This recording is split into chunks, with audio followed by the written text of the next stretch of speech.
Assalamualaikum warahmatullahi wabarakatuh. Alhamdulillah.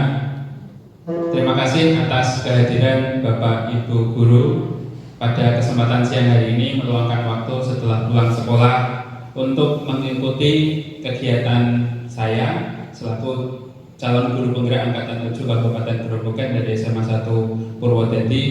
Hari ini kegiatannya adalah tentang diseminasi modul 1.4 tentang budaya positif. Tujuan kegiatan hari ini adalah membagikan hal-hal yang baik apa yang saya dapatkan dalam pembelajaran kegiatan guru penggerak untuk dibagikan ke teman-teman sejawat di SMA 1 Purwodadi. Saya akan mulai dengan penjelasan diksi merdeka. Menurut Ki Hajar Dewantara adalah merdeka itu artinya tidak terkekang. Jadi merdeka adalah tidak hanya terlepas dari perintah, tapi juga cakap membuat untuk memerintah diri sendiri. Nah, ini yang akan kita diskusikan nanti tentang budaya positif. Nah. Bagian pertama, disiplin positif dan nilai-nilai kebajikan universal. Disiplin positif yang dimaksud di sini menurut teori kontrol dan teori pilihan, kita akan mendiskusikan atau akan saya sampaikan tentang paradigma baru tentang disiplin positif itu. Akan ada teori motivasi, kemudian ada posisi kontrol, ada kebutuhan manusia, dan ada segitiga restitusi. Kita mulai dari pertama, apa itu disiplin? Dari bahasanya, disiplin adalah belajar. Sebenarnya yang mencetuskan kata disiplin itu merujuk pada murid-murid. Jadi muridnya adalah Socrates dan Plato dulu. Tapi hari ini kata disiplin sudah diserap ke bahasa Indonesia. Kemudian, namun ini yang dikatakan perubahan paradigma. Kecenderungan umum bahasa disiplin adalah tentang ketidaknyamanan. Kita membuat program di sekolah tentang disiplin sesuatu.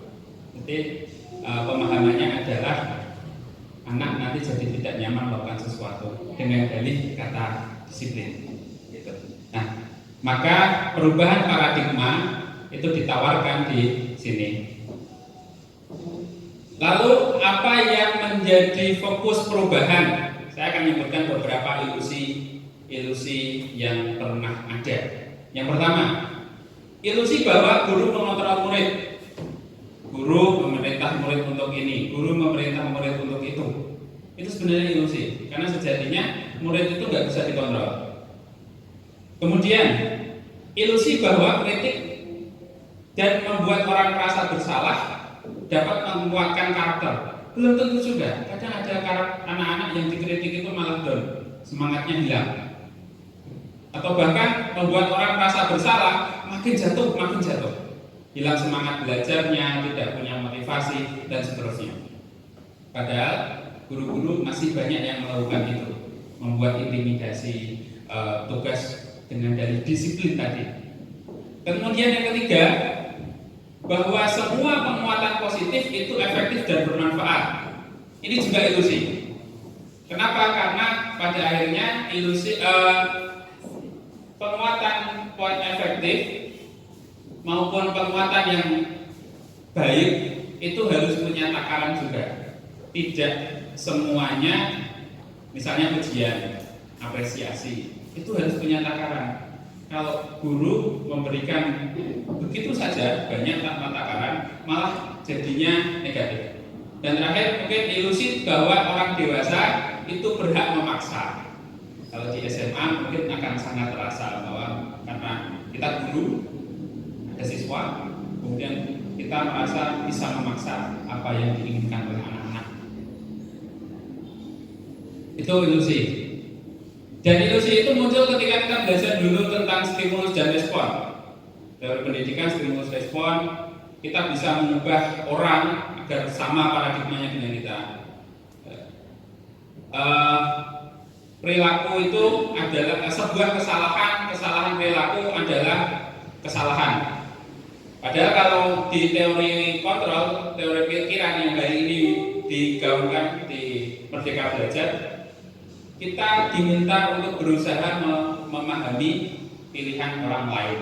Kita diminta untuk memahami bahwa setiap anak itu punya tujuannya. Jadi anak bolos itu mesti punya alasannya.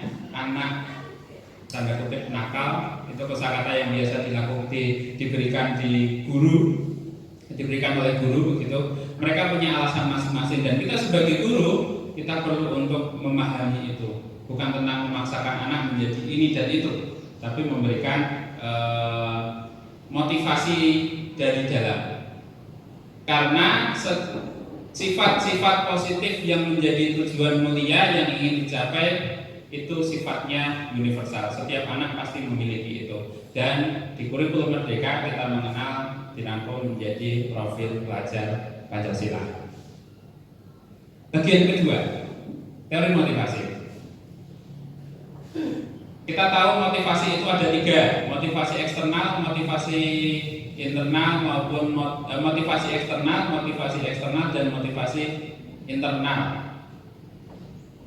Kita mulai dari hal yang paling umum, misalnya untuk menghindari ketidaknyamanan atau hukuman, apa yang terjadi apabila saya tidak melakukannya. Jadi anak melakukan sesuatu karena pihak luar, dia akan berpikir kira-kira kalau saya tidak telat, atau kira-kira kalau saya telat, saya dapat apa? Saya tidak suka dapat itu, maka saya tidak telat. Itu eksternal.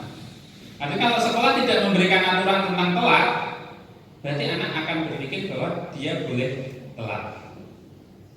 Atau melihat ada temannya yang mendapatkan penghargaan, kira-kira kalau saya melakukan itu, saya dapat itu juga enggak ya? Itu dapat hadiah. Saya melakukan hal yang sama, saya besok dapat hadiah juga enggak ya? Itu masih eksternal. Nah, yang harus kita perubahan hari ini adalah disiplin positif. Saya melakukan itu, apa untungnya bagi saya? Saya belajar ini, apa untungnya bagi saya? Begitu. Kemudian, ini mungkin yang perlu, hal yang menarik bagi saya ketika belajar tentang ini adalah tentang ini. Jadi disiplin positif membuat satu konsep baru yang menurut saya bagian ini saya mintakan pendapat ke Bapak Ibu guru yang hadir. Dihukum oleh penghargaan. Menurut teori di sini bahwa penghargaan itu menurunkan kualitas. Terlalu banyak penghargaan itu akan menurunkan kualitas, bukan semakin bersemangat tapi malah menurun kualitasnya. Penghargaan mematikan kreativitas. Jadi kalau yang ngejar hanya penghargaan saja, kreativitasnya hilang. Penghargaan mengurangi motivasi intrinsik. Seperti misalnya dulu ada ujian nasional, penghargaan untuk anak harus lulus gitu. Pada akhirnya kualitasnya yang dipaksakan begitu saja. Atau mungkin ini yang saya rasakan. PMM, PMM itu semakin hari semakin dipaksakan bahkan dengan adanya penghargaan, itu juga terlihat sisi kualitasnya menurun karena sudah dikejar dengan penghargaan. Bapak Ibu guru, penghargaan itu memang bagus, ada apresiasi. Tapi semakin banyak dikejar penghargaan itu, orang, ya kita guru itu berlaku seperti itu, apalagi anak-anak itu juga sama. Jadi kembali lagi, hukuman maupun penghargaan itu akan menjadi berbalik fungsinya jika tidak pada takarannya. Maka untuk memberikan apresiasi kita perlu mengukur, ada apresiasi yang sifatnya pribadi, ada yang diberikan secara khusus, ada yang diberikan kepada murid semua bergantian, ada yang ya konsisten sebagai dorongan, ada yang fokuskan pada proses-prosesnya. Intinya apresiasi tetap harus diberikan kepada murid, tapi sewajarnya saja. Kemudian, beberapa hal tentang hukuman dan konsekuensi. Menuliskan di dalam buku kalimat saya tidak akan terlambat lagi ke sekolah. Kira-kira hukuman atau konsekuensi? Saya tidak akan terlambat lagi ke sekolah. Hukuman. Lari lapangan basket 2 kali karena terlambat hadir di sekolah. Hukuman. Push up 15 kali karena tidak menggunakan masker. Hukuman. Mengganti kertas teman yang telah dicoret-coret. Membersihkan tumpahan air di meja tulis karena tersenggol pada saat belajar. Konsekuensi. Tidak mengenakan sepatu seharian di sekolah karena tidak memakai sepatu hitam.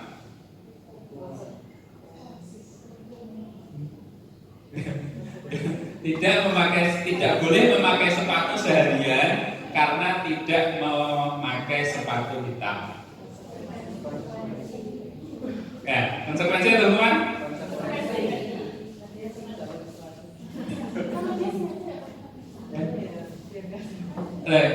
Lari lapangan basket 2 kali karena terlambat 10 menit untuk pelajaran olahraga. Ya, pelajarannya olahraga. Kalau yang tadi di atas, lari 2 lapangan basket karena terlambat dari sekolah. Kalau yang di bawah, lari lapangan 2 kali karena terlambat jam olahraga. Kalau yang atas tadi sepertinya sepakat itu hukuman. Kalau yang bawah? Yang bawah? Oke. Baik. Jadi ini kalau yang atas tadi benar, lari terlambat, yang atas hukuman, yang bawah adalah konsekuensi. Untuk yang sepatu, hukuman. Untuk yang tidak pakai sepatu, hukuman. Lalu apa perbedaan hukuman dan konsekuensi? Bahwa hukuman itu biasanya sesuatu yang menyakitkan sebagai balasan, tapi konsekuensi adalah ya sesuatu memang harus terjadi. Tadi membersihkan tumpahan karena nyenggol gitu botol. Karena tanggung jawab, maka pelaksanaannya itu masuk ke dalam konsekuensi. Ya memang harusnya begitu. Salah ya harus diperbaiki, harus ada tanggung jawabnya. Dan yang harus kita ajarkan hari ini, kalau mungkin masih saya pribadi misalnya masih pada taraf menghukum, ya bergerak kepada konsekuensi, memberikan hal-hal kepada anak tentang konsekuensi. Yang ketiga, nanti ada lagi satu setelah konsekuensi, kebutuhan dasar dan dunia berkualitas. Menurut teori hukum positif, anak itu bermasalah, tanda kutip bermasalah itu karena kebutuhan dasarnya tidak terpenuhi. Maka sebagai guru perlu untuk memastikan kebutuhannya terpenuhi, maka anak itu tidak akan membuat masalah. Kebutuhan rasa kasih sayang, kebutuhan penguasaan, kebutuhan kebebasan, kesenangan dan bertahan hidup. 5 ini menjadi dasar di sekolah. Kalau ada anak yang bermasalah, itu harus dihubungkan dulu. Kira-kira anak ini seringkali mungkin yang paling jelas adalah tentang kasih sayang dan kesenangan. Itu yang paling sering muncul dari anak-anak bermasalah. 5 posisi kontrol. Guru punya 5 posisi kontrol terhadap apa yang dilakukan oleh anak. Guru bisa menjadi penghukum, pembuat rasa bersalah, teman, pemantau, dan manajer. Dalam satu waktu penyelesaian masalah, guru dimungkinkan melakukan beberapa atau tidak hanya satu posisi kontrol. Nah, yang diharapkan dari disiplin positif adalah guru menghindari sebagai penghukum dan pembuat rasa bersalah. Diharapkan guru menjadi posisi manajer atau pemantau atau teman. Masalah-masalah yang ada yang dialami oleh siswa apapun itu di tingkat SMA, bolesan, terlambat, tugas tidak disiplin, tidak ada antusiasme dalam menyelesaikan tugas misalnya gitu, maka guru jangan sampai menjadi seorang penghukum, menghardik, memaki-maki, berkata kasar, atau membuat rasa bersalah. Kan seharusnya begini, gitu. Kita harus tetap memotivasi, ya setidaknya menjadi teman, membuat alasan-alasan, membuat anak menghargai kita, dan seterusnya. Nah, segitiga restitusi. Apa itu segitiga restitusi? Apa itu restitusi? Restitusi adalah menciptakan kondisi murid untuk memperbaiki kesalahan mereka, sehingga mereka bisa kembali kepada kelompoknya setelah menyelesaikan masalah mereka. Jadi yang menyelesaikan siapa? Anak itu sendiri, bukan kita sebagai guru menyelesaikan. Biarkan anak selesai dengan urusannya sendiri. Itu adalah restitusi. Dan restitusi adalah bagian ketiga dari penentuan identitas. Kalau tadi hukuman sudah kita delete, kemudian kita sudah bergerak pada konsekuensi, maka target berikutnya adalah sebagai guru mampu melaksanakan restitusi. Karena restitusi itu merupakan pilihan. Kita guru memberikan pilihan-pilihan, misalnya kita membelajarkan anak untuk disiplin dalam mengerjakan tugas. Seandainya ada terlambat, kita menawarkan kira-kira keterlambatan mau diganti dengan apa, mau dikasih pilihan apa. Pilihan-pilihan itu biarkan anak. Terlambat sekolah, bolos di kelas maupun bolos saat pelajaran maupun bolos ke sekolah. Hal-hal semacam itu, kenakalan bentuk apapun itu perlu didorong untuk restitusi. Nah, dan teorinya untuk melaksanakan teori segitiga restitusi itu ada 3. 1,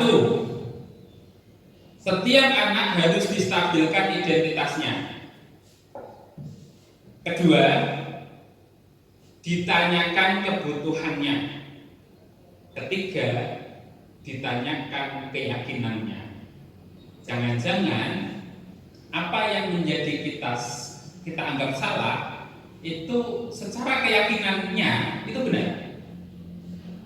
Apa yang dilakukan itu benar oleh anak, gitu. Karena keyakinan yang dimiliki, yang dipegang itu ya itu. Padahal menurut kita sebagai guru, orang lain itu sesuatu yang bertentangan. Ini menjadi tantangan bagi kita sebagai guru, karena penyelesaian masalah biasanya seringkali kalau di SMA diserahkan kepada guru TK.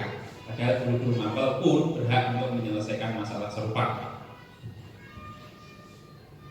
Membuat anak merasa dirinya sendiri, menstabilkan identitas. Jadi kalau ada salah itu anak tidak langsung kamu begini, kamu begitu, kamu begini, gitu. Tidak. Tapi diminta untuk menjelaskan, kok begini kenapa? Sebenarnya kayak gitu tuh nggak apa-apa. Silahkan cerita dulu. Membuat anak untuk menyebutkan alasan bahwa kenapa dia seperti itu dan seperti itu. Yang kedua, kita validasi kebutuhannya. Dari kebutuhan universal yang 5 tadi, kira-kira anak itu butuh apa? Kalau kita memungkinkan untuk bisa memenuhi itu baik. Seandainya tidak, kita berikan opsi-opsi agar anak memenuhi itu sendiri. Dan terakhir, menanyakan keyakinan. Menanyakan keyakinan hal yang benar seperti ini atau hal yang kamu yakini seperti ini. Kita dorong agar keyakinannya semisal tidak sama dengan kita.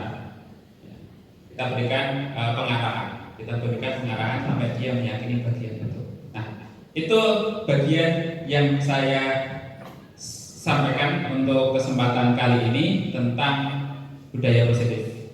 Saya berharap teori yang demikian ini mampu diaplikasikan kepada kita sebagai Bapak Ibu guru di kelas, guru mata pelajaran, bukan guru BK.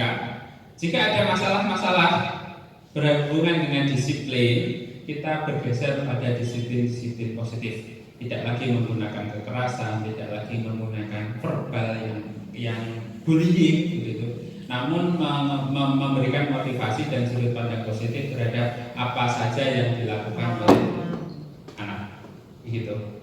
Itu saja. Mungkin ada yang mau menambahkan sedikit satu dua hal dari apa yang saya sampaikan, hal-hal positif yang mungkin ditemukan di dalam paparan ini, ide-ide tertentu. Dipersilakan.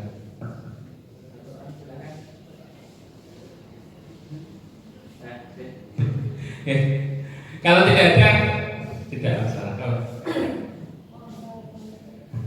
Mohon penjelasan, tadi dikatakan bahwa satu hal yang menarik adalah dihukum oleh penghargaan. Mungkin saya kurang jelas tadi dihukum oleh penghargaannya ini seperti apa Pak Irfan?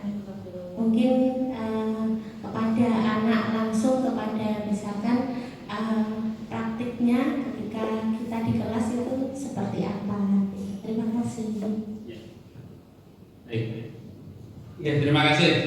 Jadi teori di sini disiplin positif dihukum dengan penghargaan, bahwa penghargaan itu berlaku sama untuk dengan hukuman. Dalam arti meminta atau membujuk seseorang melakukan sesuatu yang pada akhirnya dia menjadi motivasi eksternal. Punya misalnya begini, anak-anak diminta untuk menyelesaikan kuis di bagian akhir. Hanya 5 anak tercepat yang dapat nilai. Akhirnya 1 kali, 2 kali anak-anak termotivasi. Berikutnya ketika guru tidak melakukan hal yang semacam itu, anak-anak kecewa. Kemudian ketika diminta untuk seluruhnya tanpa ada tadi penghargaan, 5 anak tercepat gitu, tidak ada, semua jadi normal kembali gitu. Gak ada sama sekali yang termotivasi, tidak ada sama sekali yang tergerak gitu. Maka penghargaan itu perlu untuk dikendalikan, dikurangi. Bukan kalau memungkinkan dikurangi penghargaan. Artinya kita sebagai guru boleh memberikan motivasi eksternal dengan tadi penghargaan, tapi tetap harus tetap harus meninggikan motivasi internal anak agar anak itu menjadi disiplin. Saya pernah membaca satu pendapat bahwa sekolah dulu itu tidak pernah bisa membuat disiplin. Apa yang dilakukan oleh anak bersama-sama itu bukanlah disiplin. Tidak terlambat. Itu bukan disiplin. Karena datangnya tidak terlambat karena ada hukuman. Semisal sekolah tidak membuat aturan hukuman, maka terlambat. Tapi di disiplin positif, di budaya positif, kita diharapkan bahwa anak itu ngerti sendiri, butuh sendiri. Saya itu kalau enggak, karena saya butuhnya begini ya begini gitu.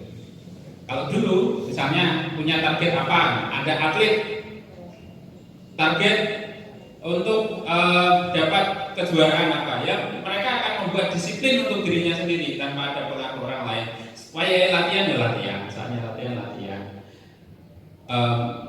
Tidak terpengaruh ada temannya latihan atau tidak. Nah itu yang sebenarnya diinginkan atau diharapkan dari pendidikan hari ini.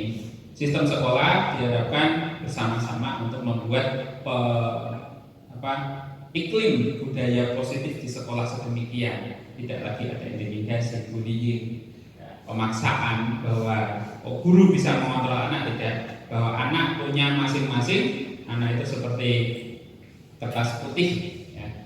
Kita guru tinggal menebal-nebalkan saja pada sisi-sisi kebaikannya. Selebihnya anak punya bagiannya sendiri. Mungkin itu saja yang bisa saya sampaikan. Semoga di kesempatan lain dapat berbagi kembali untuk mempraktikkan dan bercerita tentang praktik baik budaya positif di kelas masing-masing dari Bapak Ibu Guru. Saya akhiri, sekali lagi terima kasih. Assalamualaikum warahmatullahi wabarakatuh.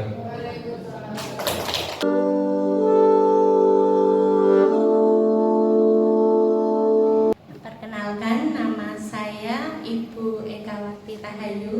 Saya dari SMA Negeri 1 Purwodadi. Setelah mengikuti desiminasi yang diberikan oleh Bapak Rifan, membuat saya menjadi mengerti, membuka wawasan saya tentang bagaimana bersikap di kelas, terutama dengan penciptaan budaya positif, terutama dalam peningkatan kesabaran dan bagaimana memberikan treatment kepada siswa untuk membedakan apa itu hukuman dan konsekuensi. Sekian, terima kasih. Terima kasih Pak Rifan atas pencerahannya.